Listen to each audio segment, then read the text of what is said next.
Right now, we've got a special guest joining us live by phone. Well, if you've got children in the school system or you're taking care of some students, if you're a guardian, perhaps you got a note from your child's school telling you that students will be sent home on Friday with everything they need to learn from home in preparation for the possible switch to online learning in the new year. Dean Ingram is the president of the Newfoundland and Labrador Teachers Association, and he joins us live by phone this morning. Good morning, Mr. Ingram. And good morning, Jerlyn, to you and your audience. I appreciate the invitation to come on. Well, we're glad to have you. What is behind these notes home to parents? Well, we certainly understand, the association certainly understands, and we certainly appreciate that the district is trying to be proactive. A proactive approach to many things we see as being beneficial, and this type of proactivity we think would have certainly benefited the system had we seen it in the early days of COVID-19. And so what's your reaction? Do you agree with the board being proactive in this way?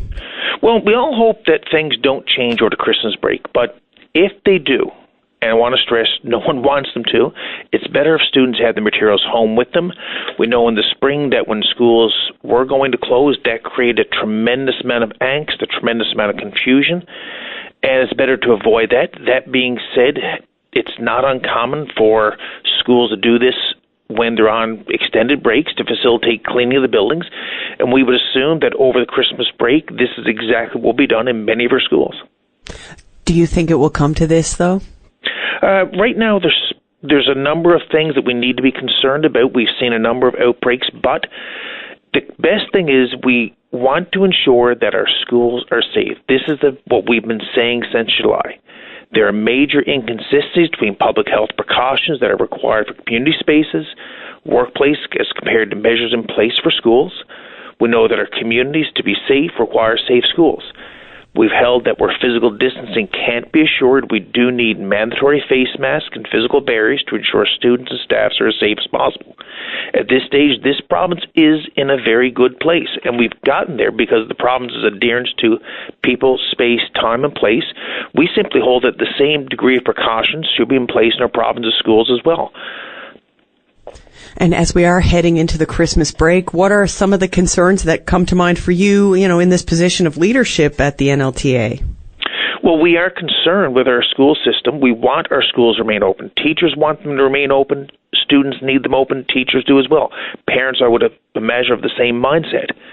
But when we hear the Chief Medical Officer of Health, as she did in the last briefing, say that even if there is a confirmed case of COVID-19 in the school population, that it wouldn't necessarily trigger school closure, that is somewhat concerning.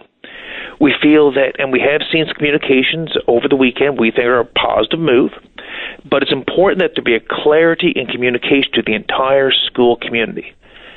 Parents, if the government is not prepared to take the step to close schools when there is a potential case of COVID-19, parents have every right to know in order for them to make an informed decision as to the safety of their children and their family. We want the rule of thumb, the rule of operating with an abundance of caution, which we hear significantly and often, that applies to every government public health decision. But right now, there are times we don't see it being applicable in our schools. With potential community spread, possible exposure of school-aged children to the virus, these are things that need to be taken into account. And once again, since July, we've been raising our concerns about the inconsistencies. Do you think that Elwood Elementary, do you think that it could have been done differently there in terms of the short closure period? We know that there was an initial examination of that. We think certainly that when there's information in the community spread, we hear abundance of caution everywhere else. So when schools are exposed to this here, we need to be absolutely certain about the extent of the spread of this virus.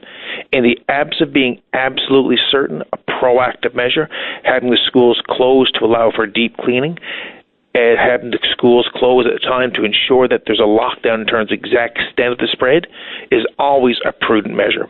We express those concerns with the department, with the district, up through the major sure made its way to public health, that we think this is what we need. We urge government to be more transparent in their decision-making processes when it comes to school closures, when there's potential community spread of COVID-19. It's too important not to get it right. And Dean Ingram, a lot of talk now about the rollout of the vaccine. We've seen in parts of Quebec that they're going to be prioritizing long-term care workers. But for you, as the president of the NLTA, is it important for teachers to be at the top of that line for vaccines? teachers need to be given absolutely strong consideration being vaccinated as well. We want our schools to remain open. The best path to ensuring that schools do remain open is ensure that you have a workforce, teachers and other workers in the education system that are available to be there. We've raised concerns about the issue about the access to substitute teachers. Last week there was an announcement made certainly in regards to providing retired teachers greater access for the school system. But if you want to keep the schools open, you have to ensure that those that work in them are vaccinated, protect against the virus as well. Making schools safe ensures community safety, and we would certainly suggest that teachers need to be given a degree of priority access to the vaccine when it's distributed as well. In fact, we see in other jurisdictions around the world that's been discussed. Last night I was actually listening to one of the American news networks indicating that teachers would be placed up in the top tier of the priority list as well. And we think that's a prudent move, not so much, as much for the teachers, but certainly for the system as well. Maintaining access to teachers will certainly provide benefits for the system. There you have it, Dean Ingram. We've got to leave it there. Thank you so much for joining us live by phone. My pleasure. We could just say Merry Christmas, Happy Holidays to everyone, and urge everyone to adhere to public health measures. We all want a Happy New Year, and the best pathway to that runs through adhering to the measures we need to keep our schools and community safe. I mean, I couldn't have said it better myself. Thanks so much. Right now, 7:30, time for news.